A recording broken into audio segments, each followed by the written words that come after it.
Update lang for collate, nilipat na natin siya from this container into this blue tub. Mas malaki na yung swimming space niya pero hindi ito yung gagamitin natin na container para i-groom siya. Dahil nagpagawa ako ng aquarium.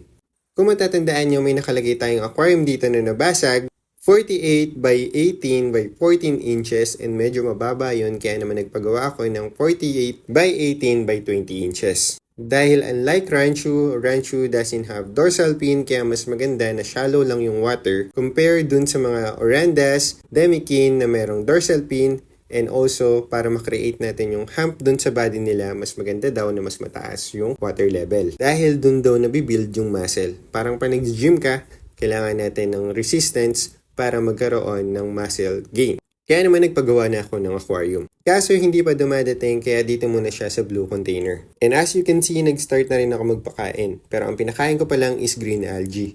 Dahil nga nasa adjustment period pa lang siya.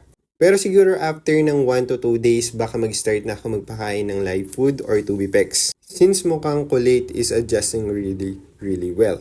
Pero as for now, mag-stay muna siya dito ng 5 to 6 days. Dahil isa-cycle ko muna yung aquarium na parating tomorrow or this night. And once na nakaprepare na yung ating aquarium, uumpisahan na natin ang pag-transfer sa kanya doon sa aquarium.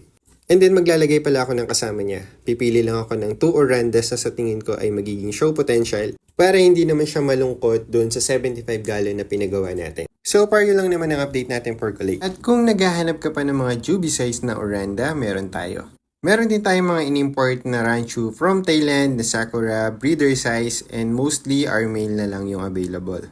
Kaya naman kung naghahanap ka pa ng Ranchu, message me directly. And I think that's all for today's video. Thank you guys for watching and see you on the next one. Bye!